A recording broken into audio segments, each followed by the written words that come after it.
Hello.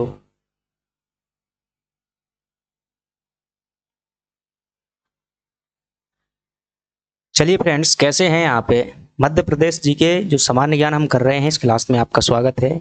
Madhya Pradesh की आप किसी भी प्रतियोगी परीक्षा में यदि भाग लेने वाले हैं तो मध्य प्रदेश सामान्य ज्ञान उसके लिए दोस्तों अति महत्वपूर्ण है। और हम मध्य प्रदेश सामान्य ज्ञान को दोस्तों टॉपिक बाय टॉपिक प्रतिदिन एक क्लास कवर कर रहे हैं। आज जो है लगभग हमारी 14 नंबर की शायद क्लास है और आज की क्लास में हम बात करेंगे मध्य प्रदेश की मिट्टियों की बात करेंगे। फ्रेंड्स, मध्य प्रदेश की मिट्टियों में अगर देखा जाए तो हम देखेंगे क्रम क्रम से मिश्रित मिट्टी देखेंगे, लाल पीली मिट्टी देखेंगे, काली मिट्टी देखेंगे, जलोढ़ मिट्टी देखेंगे, लेटराइट देखेंगे और काली मिट्टी का फिर 3 प्रकार से वर्गीकरण दिया है जिनको देखेंगे। चलिए हम अपने क्लास की शुरुआत करते हैं। तो चैनल पर आप नए हो तो चैनल को सब्सक्राइब कर लीजिएगा। सभी प्रकार के जो यहाँ पर जीके जीएस मध्य प्रदेश का आपको देखने को मिलेगा। चलिए बात करते हैं फ्रेंड्स है मध्य प्रदेश की मिट्टियों को एक बार यदि हम मैप में देख लेंगे तो थोड़ा सा हमें ज़्यादा बेटर तरीके से समझ में आएगा। चलिए हम देख लेते हैं।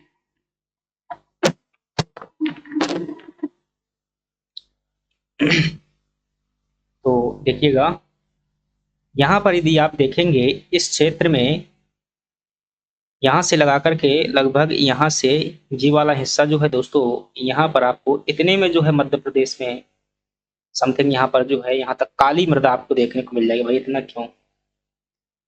यहाँ से लगा करके यहाँ तक का आपको क्या है, पूरा का पूरा मालवा पठार, कुछ है निमाड़ का हिस्सा, नर्मदा सोन घाटी, तो यहाँ पर कौन सी मिल जाएगी? आपकी काली मृदा मिल जाएगी। और मध्य प्रदेश में सर्वाधिक ज्यादा पाई जाने वाली मृदा कौन सी है? आपकी लगभग 45% क्षेत्रफल पर जो है कौन सी मृदा पाई जाती है? काली मृदा। और यहाँ पर बुंदेलखंड की रीजन में आपको कौन सी मृदा मिल जाएगी? मिश्रित मृदा मिल जाएगी। और आपको यहाँ पर जो है दोस्तों जलोढ़ मृदा मिल जाएगी। ऊपरी हिस्से में मध्य भारत के पठार में जो है जलोढ़ मृदा मिल जाएगी, जलोढ़ है मृदा मिल जाएगी। और यहाँ पर जो है आपको पूर्वी हिस्से में फ्रेंड्स है लाल और पीली मृदा मिल जाएगी। और यहाँ पर जो है लेटराइट मृदा मिल जाएगी। बालाघाट के हिस्से में कुछ मात्रा में दोस्तों यहाँ पर भी आपको लेटराइट मृदा देखने को मिल जाती है। तो लिखने की आवश्यकता नहीं है फ्रेंड्स, आपको जो है क्लास का पीडीएफ मिल जाएगा। चलिए जो है हम एक एक चीजों की बात करते हैं और आपको हर क्लास जो हर चीज का पीडीएफ आपको मिलेगा। चलिए देखते हैं। तो सबसे पहले दोस्तों बात कर ली हमने, जो है मैप में थोड़ा सा मृदा की बात कर ली, कौन कहाँ पर है विस्तृत है। अब जो हम एक एक की बात करते हैं। सबसे पहले देखिएगा फ्रेंड्स की मध्य प्रदेश की मिट्टियों में अगर बात की जाए तो हम बात करेंगे सबसे पहले काली मिट्टी की। और काली मिट्टी यदि देखेंगे तो काली मिट्टी, तो फ्रेंड्स पहली बात जो आपको सबसे पहली बात ध्यान रखना है, काली मिट्टी मध्य प्रदेश में क्या का ध्यान रखना है, इसका निर्माण कैसे हुआ है। तो काली मिट्टी का जो निर्माण हुआ है वो बेसाल्ट चट्टानों के अपर्दन से हुआ है। तो बेसाल्ट चट्टानें यदि आप नहीं जानते तो क्या होती है बता देता हूँ। बेसाल्ट चट्टानें दोस्तों जो ज्वालामुखी होता है, ज्वालामुखी जब विस्फोट होता है तो उससे जो लावा निकलता है, उस लावा से मृदा का निर्माण होता है ठंडी होने वाली, वही क्या कहलाती है? बेसाल्ट चट्टानें कहलाती हैं। तो बेसाल्ट चट्टानों से जो भी मृदा का निर्माण होता है वो कौन सी मृदा है? काली मृदा। तो काली मृदा का निर्माण बेसाल्ट चट्टानों से। दूसरी बात आपको ध्यान रखनी है कि इसका अन्य नाम क्या है दोस्तों, मोस्ट इंपोर्टेंट है। अभी जो एमपीपीएससी प्री 2023 का पेपर में अभी क्लास उसकी लेकर के कुछ समय पहले आ रहा हूं और वहां पर आप देखेंगे कि पूछा गया था, एक मतलब कथन में दिया हुआ था कि काली मिट्टी को कपासी मिट्टी भी कहते हैं। तो ध्यान रखिएगा, ये पूछा गया है अभी अभी। तो जो काली मिट्टी है इसे कपासी मिट्टी कहा जाता है क्योंकि इसमें दोस्तों कपास की जो फसल काफी अच्छी मात्रा में होती है। चेरनोजम अधिक उपजाऊ होने के कारण इसे दोस्तों चेरनोजम भी कहा जाता है। रेगुर मृदा भी, इसे महाराष्ट्र क्षेत्र में रेगुर मृदा के नाम से भी जानते हैं। अगली बात की जाए काली मृदा का दोस्तों क्षेत्रफल, मध्य प्रदेश में बात की जा रही है, सर्वाधिक क्षेत्रफल में पाई जाती है। मोस्ट इंपोर्टेंट कितने? लगभग 47% क्षेत्रफल पर कौन सी मृदा पाई जाती है? काली मृदा पाई जाती है। इसमें कौन कौन सी फसल होती है? वैसे तो दोस्तों मिट्टी हर फसल हो जाती है, लेकिन मुख्यतया यहाँ पर कपास, सोयाबीन और मूंगफली फसल होती है, गेहूं भी होता है। विस्तार कहाँ पर है दोस्तों? मालवा व निमाड़ के क्षेत्र में ये मृदा पाई जाती है। अन्य विशेषताओं की बात करेंगे दोस्तों तो काली मिट्टी स्वतः जुताई वाली मृदा भी होती है क्योंकि आप देखते हैं अगर काली मृदा, मैं तो भाई हूँ अपने जो किसी क्षेत्र से ही जुड़े हुए हैं, तो हम जानते हैं कि जो काली मिट्टी में स्वतः दोस्तों दरारें पड़ जाती हैं, इसलिए क्या कहते हैं? स्वतः जुताई वाली मृदा भी कहा जाता है। अगली अगर इसमें बात की जाए, काली मिट्टी का काला रंग दोस्तों किसके कारण होता है? ध्यान रखिएगा, टाइटेनियम फेरस मैग्नेटाइट के कारण जो है इसका काला रंग होता है। और काली मिट्टी में मोस्ट इंपोर्टेंट फैक्ट ये पूछा जाता है, इसकी अधिकता पाई जाती है तो लोहे और चूने की प्रचुर मात्रा पाई जाती है। फ्रेंड्स आपको यह पीडीएफ जो है कमेंट बॉक्स में एक लिंक मिलेगा, उस पर लिंक पर क्लिक करेंगे तो आपको यह पीडीएफ जो है मिल जाएगा, वहां से आप डाउनलोड कर लीजिएगा और जहां भी आप सेव करना है, नोट्स बनाना है, जो भी करना है आप कर लीजिएगा। चलिए हम बात करते हैं अगली। जो ये दोस्तों हमारी जानकारी किसके बारे में हो गई, काली मिट्टी के बारे में हो गई। फ्रेंड्स है दूसरी मृदा है मध्य प्रदेश की, वो है थोड़ा सा और देखिएगा, इसमें काली मिट्टी को दोस्तों उपवर्गीकरण किया गया है, जैसे कि आपने शुरू में देखा हुआ था कि जैसे यहाँ पर देखिएगा 3 भागों में से बांटा हुआ था, तो उनका भी वर्गीकरण हम यहाँ पर देख लेते हैं कि काली मिट्टी को जो 3 भागों में कौन कौन से में बांटा गया है। तो काली मिट्टी दोस्तों साधारण काली मिट्टी, तो ये कहाँ पाई जाती है, निमाड़ क्षेत्र और उत्तरी मालवा में पाई जाती है। और गहरी काली मिट्टी मालवा क्षेत्र में पाई जाती है और छिछली काली मिट्टी सतपुड़ा क्षेत्र में पाई जाती है। तो आपको ये बातें भी ध्यान रखनी है। अगली बात करते हैं, वो अगली मिट्टी है हमारे पास में मृदाओं के जो दोस्तों अन्य नाम थोड़ा सा देख लेते हैं। अभी आगे बात करेंगे हम दूसरे नंबर की मृदा की, कि जो मृदा हैं उनके कुछ अन्य नाम होते हैं। कौन कौन से हैं वो अन्य नाम देखिएगा। जैसे कि हमने देखा था काली मृदा को क्या कहते हैं फ्रेंड्स, इसे जो है रेगुर, कपासी मृदा और चेरनोजम भी कहा जाता है। मोस्ट इंपोर्टेंट टेबल है, ध्यान रखिएगा। और लाल पीली मिट्टी को क्या कहते हैं, इसे चलका भी कहा जाता है और डोरसा भी कहा जाता है। लाल पीली मृदा को बघेलखंड क्षेत्र में मिलती है। जलोढ़ मृदा को जो दोस्तों दोमट मिट्टी भी कहते हैं और लेटराइट मृदा को जो है लाल भूरी या सफेद मृदा भी कहा जाता है। चलिए हम दूसरे नंबर की मृदा की बात करते हैं। दूसरी नंबर की मृदा है हमारे पास में, इसका नाम है लाल पीली मिट्टी। तो मध्य प्रदेश में दूसरी मृदा कौन सी है, लाल पीली मिट्टी। इसके निर्माण की अगर बात की जाए, जिस प्रकार से काली मृदा का निर्माण, फ्रेंड्स मैं थोड़ा सा बताना भूल गया, अभी मुझे बताना चाहिए था। एमपीपीएससी मेंस में एक 3 नंबर का प्रश्न आया हुआ था काली मृदा को लेकर कि मालवा का पठार दोस्तों समतल क्यों है। अभी मैं बात करूंगा कि मृदा जो है अम्लीय लावा और क्षारीय लावा की बात करेंगे तो वो पतला होता है, किसी कारण से जो है समतल में फैल गया था। तो मैं बात करूंगा, अभी लास्ट में बात करेंगे उसकी। तो लाल पीली मिट्टी का निर्माण दोस्तों किससे हुआ है, ग्रेनाइट व नीस चट्टानों के अपरदन से हुआ है। अब दोस्तों थोड़ा सा समझिएगा, समझाते चलते हैं भाई क्या होगा यहाँ पर। ऐसे जो है पढ़ने को तो आपको मिल जाएगा, लेकिन थोड़ा समझ लीजिएगा चीजों को। ये ग्रेनाइट और नीस चट्टानों के अपरदन से किसका निर्माण होता है, इनका होता है। सबसे पहले देखिएगा, जो पृथ्वी में सबसे पुरानी चट्टानें होती हैं दोस्तों, उन्हें क्या कहा जाता है, आर्कियन चट्टानें कहा जाता है। ये आग्नेय चट्टानें होती हैं और ये चट्टानें दोस्तों मध्य प्रदेश में विशेष तौर से आर्कियन चट्टानों के ही ये प्रकार हैं या मानिए उदाहरण हैं। कौन कौन से, ग्रेनाइट और नीस जो है इसके उदाहरण है। आर्कियन के बाद में आपकी धारवाड़ क्रम की चट्टानें होती है। अगर आपने मेरे मध्य प्रदेश की चट्टानों वाला वीडियो देखा हुआ तो उसमें 8 चट्टानें बताई हुई थी, उन्हीं में से दोस्तों सबसे पुरानी चट्टान होती है वो कौन सी है, आर्कियन चट्टान। आर्कियन चट्टान का उदाहरण है ग्रेनाइट और नीस। और जब ग्रेनाइट और नीस में ताप पड़ता है, प्रेशर लगता है, पानी पड़ता है, तो फिर क्या हो जाता है, इसका अपरदन हो जाता है। और इसी अपरदन के कारण जो है कौन सी मृदा का निर्माण होता है, तो आप क्या बताएंगे कि जो लाल पीली मृदा का निर्माण होता है। अगली बात करते हैं दोस्तों इसके बारे में, लाल पीली मृदा के बारे में। अगली बात पूछी जाए आपसे कि लाल पीली मृदा को किस अन्य नाम से जानते हैं, तो अभी हमने इसका जो है अन्य नाम देखा हुआ था, वहां पर भी यहाँ भी देख लेते हैं कि इसका अन्य नाम जो है चलका और डोरसा जो है इसका क्या है, अन्य नाम है। अगली बात की जाए कि इसका क्षेत्रफल कितना है, तो दोस्तों 33% भाग पर मध्य प्रदेश की पाई जाती है और काली मृदा कितने में पाई जाती थी, 47% क्षेत्रफल पर।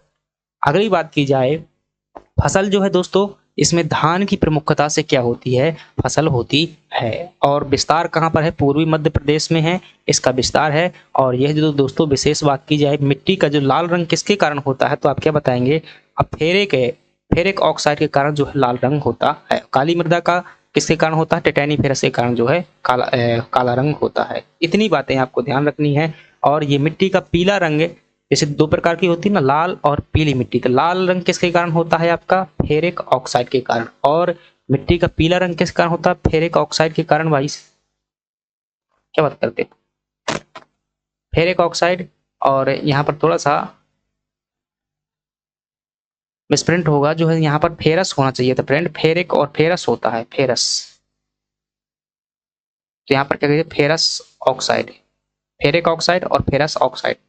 फ्रेंड्स अब देखिए यहाँ पर मैं शॉर्ट में चीजें बता देता हूँ, अब समझिएगा। जैसे ये मैंने क्या बनाया, मध्य प्रदेश का मैप बनाया। इन्हें कैसे आप याद करेंगे, तो मैं जैसे मध्य प्रदेश का ये क्या बना रहा हूँ, मैप बनाया, ठीक है। ऐसे समझने के लिए आप मान लीजिएगा भाई। और ये जो मध्य प्रदेश का पूर्वी हिस्सा है, यहाँ पर क्या पाई जाती है, आपकी लाल पीली मिट्टी पाई जाती है। यहाँ पर फसल कौन सी होती है, इसमें धान की फसल होती है।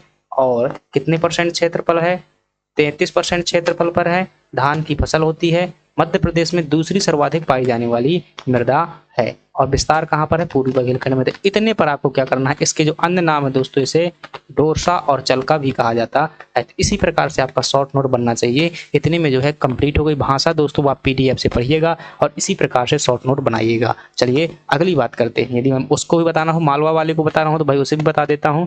मालवा वाला कहाँ गया, तो देख लीजिएगा। वैसे यहाँ पर मालवा को बताना है तो आप जैसे मध्य प्रदेश का इस प्रकार से क्या बनाएंगे, मानचित्र बनाएंगे। और जरूरी नहीं भाई कि वैसा का वैसा मानचित्र बने, एक प्रकार का हिंट होता है मानचित्र। तो ये मान लीजिएगा मध्य प्रदेश का मैप है और यहाँ से लगा करके यहाँ तक की जो मृदा पाई जाती है वो क्या है आपकी, मतलब ये काली मृदा है। और ये कितने परसेंट क्षेत्रफल पर पाई जाती है, 47% क्षेत्रफल पर पाई जाती है। और यहाँ पर जो आपको ध्यान रखना है, इसके अन्य नाम ध्यान रखना है। तो इसका अन्य नाम कौन सा है, रेगुर जो है, और इसे कपासी मृदा भी कहा जाता है। और इसमें फसल कौन सी होती है, मुख्यतः से जो दोस्तों कपास की इसमें फसल होती है। तो यही आपको क्या हो जाएगा, शॉर्ट नोट हो जाएगा। और सबसे ज्यादा मध्य प्रदेश में पाई जाने वाली मृदा प्रथम नंबर पर कौन सी है, आपकी काली मृदा है। चलिए अगली बात करते हैं। और अगला है हमारे पास में जो अगली मृदा है लाल पीली के बाद में, वो मिट्टी है फ्रेंड्स आपकी मिश्रित मिट्टी। और मिश्रित मिट्टी क्षेत्र पर लगभग 10% पर पाई जाती है। इसके पहले हमने देखा हुआ था, क्या देखा था कि जो काली मृदा थी वो कितने परसेंट क्षेत्रफल पर थी, काली मृदा आपकी जो है 47% क्षेत्रफल पर काली मृदा थी। और लाल पीली मृदा कितनी थी, 33% क्षेत्रफल, 10% पर क्या हो जाएगी आपकी जो है मिश्रित मिट्टी हो जाएगी। और देखिएगा कि जो है आपकी अधिकता दोस्तों इसमें किसकी होती है, आयरन की प्रचुरता होती है। और काली मृदा में हमने क्या देखा था, चूना की प्रचुरता होती है। लोहा और चूना के तत्व काली मृदा में पाए जाते हैं और इसमें जो है मिश्रित मृदा में लोहा के तत्व पाए जाते हैं। फसल कौन सी होती है दोस्तों, मिश्रित मिट्टी में गेहूं और धान की फसल यहाँ पर इंपॉर्टेंट नहीं है। आपका इंपॉर्टेंट क्या है, अभी हम बताओ, कुछ भी इंपॉर्टेंट नहीं है हिसाब से यहाँ पर देखा जाए। आपको जो है ये फैक्ट मोस्ट इंपॉर्टेंट ये ध्यान रखना है, ये ध्यान रखेंगे, ये ध्यान रखेंगे। लेकिन ये वाला फैक्ट भी इंपॉर्टेंट है, जब क्रम में लगाने के लिए आपसे आ जाएगा कि भाई यानी क्रम से लगाइए, तब आपको ये पता होना जरूरी है। तो बुंदेलखंड में आपकी मिश्रित मृदा है। और काली मृदा कहाँ पर देखी थी, मालवा के क्षेत्र में और सतपुड़ा क्षेत्र में देखी थी। लाल पीली मृदा हमने कहाँ देखी थी, पूर्वी क्षेत्र में देखी हुई थी। तो इस प्रकार से यदि मैं एक बार फिर से मानचित्र बनाऊं मध्य प्रदेश का, तो मानचित्र अक्सर बनाते रहिएगा दोस्तों, इससे क्या है आपकी चीजें जो है रिपीट होती रहेंगी। जैसे ये मानचित्र मध्य प्रदेश का, तो हमने क्या देखा था कि यहाँ पर जो है आपकी लाल पीली मृदा थी, यहाँ पर जो है आपकी काली मृदा थी, और यहाँ पर क्या हो गई जो दोस्तों, ये मिश्रित मृदा हो गई बुंदेलखंड के क्षेत्र में। और इसमें जो है ये कितने परसेंट क्षेत्रफल है, ये 10% क्षेत्रफल पर पाई जाती है। ये आपकी जो 33% पर थी और ये आपकी जो है 47% क्षेत्रफल पर थी। अगली बात करते हैं, अगली मृदा है हमारे पास में, वो है दोस्तों कौन सी मृदा है भाई, ये है आपकी जलोढ़ मृदा। यहाँ पर हेडिंग नहीं डली हुई है तो हेडिंग डाल लीजिएगा भाई, ये मृदा कौन सी है आपकी, जलोढ़ मृदा। तो यहाँ पर आपकी कौन सी मृदा होगी, ये है फ्रेंड्स आपकी जलोढ़ मृदा। और जलोढ़ मृदा मध्य प्रदेश के दोस्तों किससे निर्माण होता है, जैसे कोई यहाँ से नदी इस प्रकार से बह करके आ रही है और यहाँ पर बहुत सारा मलबा लेकर के उसकी नदी के किनारे किनारे क्षेत्रों में कौन सी मृदा का निर्माण होता है, तो आप क्या बताएंगे कि जलोढ़ मृदा का निर्माण जो नदी किनारे क्षेत्रों में होता है। इसका अन्य नाम क्या है, इसे दोमट मृदा भी कहते हैं। लाल पीली मृदा को डोरसा कहा जाता है और काली मृदा को रेगुर कहा जाता है। और ये दोस्तों मध्य प्रदेश के लगभग 3% भाग पर पाई जाती है। इसके पहले हमने देखा था काली मृदा जो है 47% पर, लाल पीली जो है 33% पर, मिश्रित मृदा 10% पर, और आपकी जलोढ़ मृदा जो है 3% क्षेत्रफल पर पाई जाती है। अगली बात की जाए, इसमें दोस्तों पोटास की अधिकता के कारण यह मिट्टी सर्वाधिक उपजाऊ होती है। मोस्ट इंपोर्टेंट फैक्ट है कि आपसे पूछे, ये फैक्ट भी आया हुआ था, काली मृदा के बारे में पूछा था कथन, और उसमें एक कथन दिया हुआ था काली मृदा सर्वाधिक उपजाऊ होती है। तो ये वाला कथन दिया हुआ था, ये वाला कथन वहां पर जो है गलत हो जाएगा। तो पोटास की अधिकता होती, इसलिए क्या है, ये सर्वाधिक उपजाऊ मृदा होती है। अगली बात करते हैं, फसल कौन सी है, गेहूं और गन्ना सरसों की फसल होती है जलोढ़ मृदा में। इसका विस्तार दोस्तों कहाँ पर होगा, जहाँ पर नदियां होंगी, नदियों के आसपास होगा। तो चंबल क्षेत्र में है मुख्यतः, मध्य भारत में नर्मदा घाटी में भी जो ताप्ती नदी के आसपास का क्षेत्र है वहां पर भी देखने को मिल जाती है। तो फ्रेंड्स अगली जो ये हमारी क्या है भाई, देखिएगा यहाँ पर लिखा हुआ है, बाद में आया हुआ है, एनिमेशन लगा हुआ है। तो जलोढ़ मृदा हो गई। अगली बात करते हैं और हमारी लास्ट मिट्टी जिसे कहते हैं लेटराइट मिट्टी। और लेटराइट मिट्टी दोस्तों ये आपकी लाल पीली, लाल भूरी और लाल भूरी मिट्टी, या इसे भट्टा भी कहा जाता है। मोस्ट इंपोर्टेंट है, ये वाला फैक्ट आ जाता है कि भट्टा किस मिट्टी को कहा जाता है, तो लेटराइट मिट्टी। ईंट भट्टा दोस्तों बनाने में इसका उपयोग किया जाता है, भट्टा निकला हुआ है। अगली बात करते हैं, ये जो मध्य प्रदेश के लगभग 2% क्षेत्रफल पर पाई जाती है। और अभी मैं लास्ट में एक बार शॉर्ट में लिखा दूंगा, इसमें ह्यूमस की जो है कमी रहती है।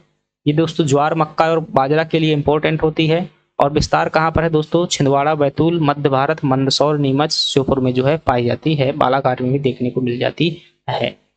यह मिट्टी सबसे कम उपजाऊ होती है। अब ये भी ध्यान रखिएगा, सबसे कम उपजाऊ मिट्टी कौन सी होती है? लेटराइट मिट्टी होती है। तो ये दोस्तों जानकारी थी हमारी।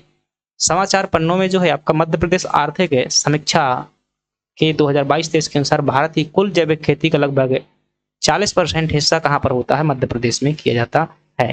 अब यहाँ पर थोड़ा सा जो है शॉर्ट में लिख लीजिएगा भाई। मैं कहाँ पर लिखा हूँ? चलिए यहाँ पर लिखिएगा आप। हाँ, यहाँ पर लिख लीजिएगा, फिर ये बाद में जो है यहाँ पर मिट जाएगा। अभी आपको लिखना पड़ेगा। मध्य प्रदेश की नदियों मृदा के बारे में शॉर्ट बातें लिखा रहा हूँ मैं। देखिएगा ये क्या बनाया आपका, ये मैप बना रहा हूँ। जस्ट मिनट रुकिएगा। इसी प्रकार से आपको जो है फटाफट रिवीजन करना पड़ेगा शॉर्ट में। तो ये देखिएगा, मध्य प्रदेश की सभी मृदाओं को जो है 1 मिनट के अंतर्गत आपके सामने जो है प्रस्तुत करने का प्रयास कर रहा हूँ।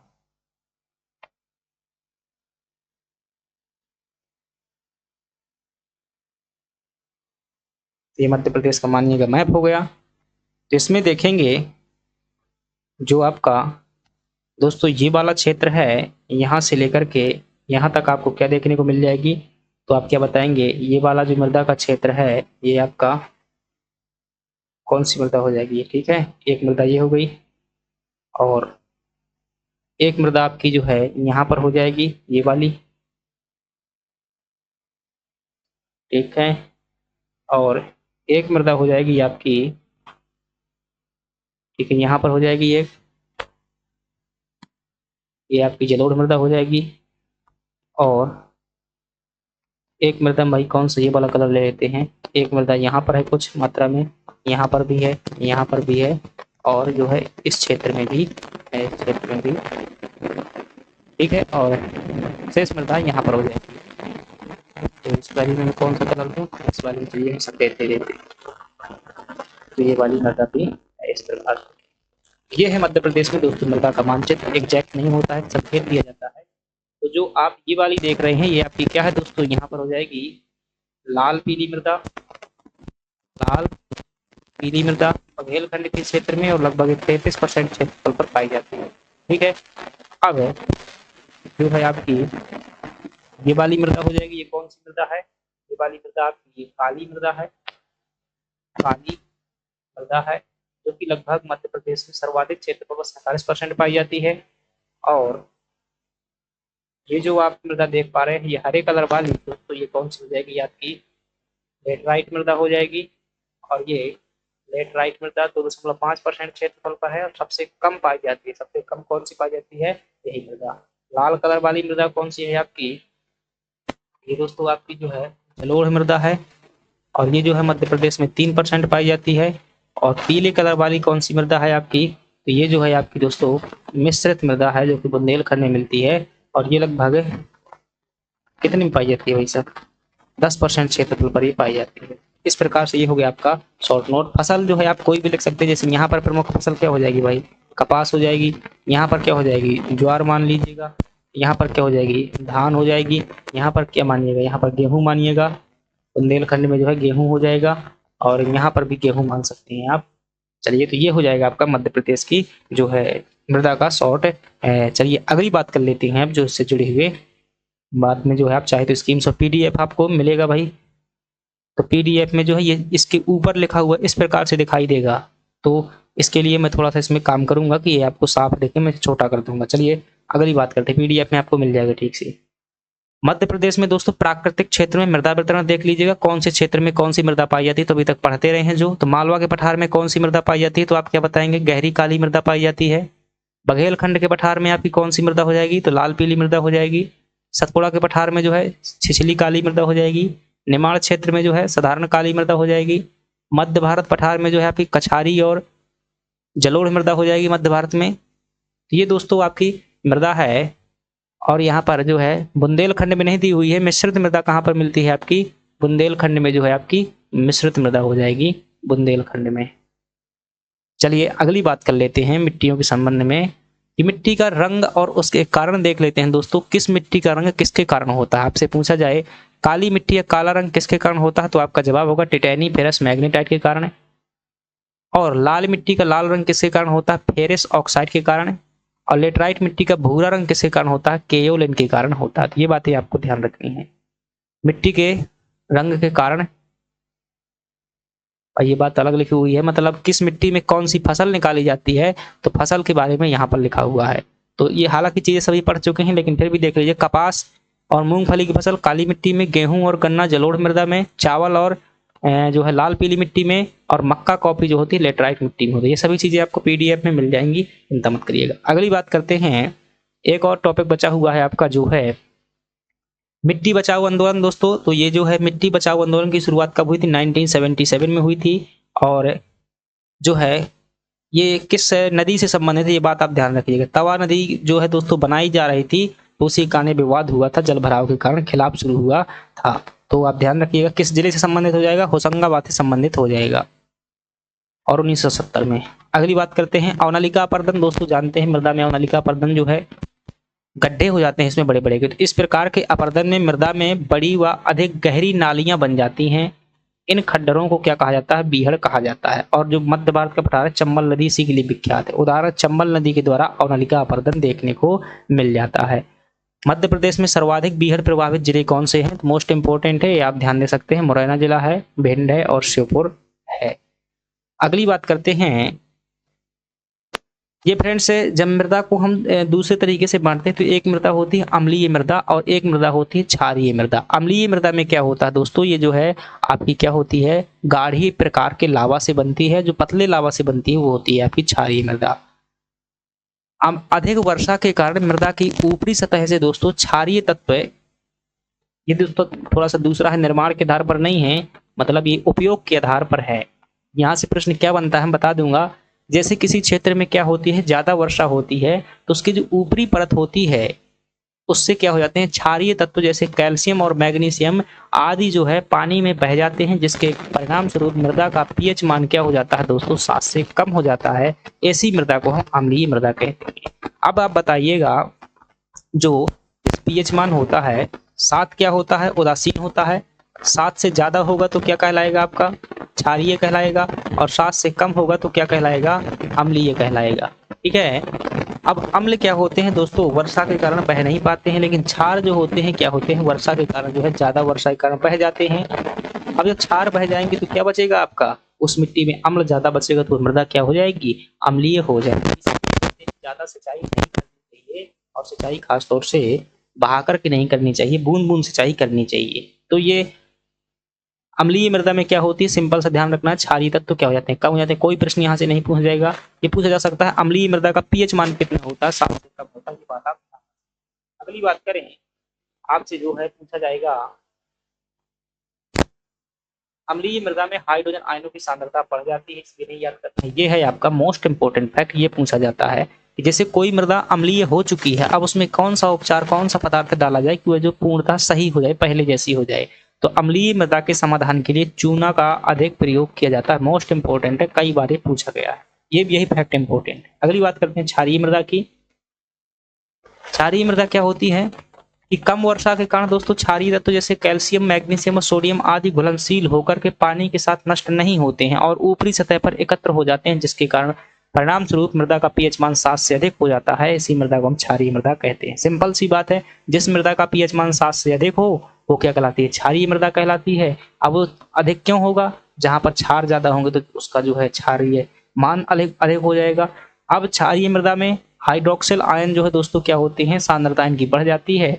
ये भी आपका मोस्ट इंपोर्टेंट होगा कि क्षारीय मृदा के समाधान के लिए जिप्सम व पाइराइट का उपयोग किया जाता है। अम्लीय मृदा के समाधान के लिए जो किसका उपयोग करते हैं? हम चूना का उपयोग करते हैं। क्षारीय मृदा के समाधान के लिए जिप्सम व पाइराइट का। तो ये फ्रेंड्स क्या थी? हमारी मृदा के बारे में थी। चलिए ये चीजें और देख लेती हैं हम। जो है हर बार की क्लास में जो है फ्रेंड्स है कुछ है जो है एमपीपीएससी में प्रीवियस ईयर में पूछे गए प्रश्नों को जो है सॉल्व करते हैं। हमने कल जो है 1994 के प्रश्न सॉल्व किए थे, आज जो है 1995 में आए हुए एमपी जीके के प्रश्न करते हैं।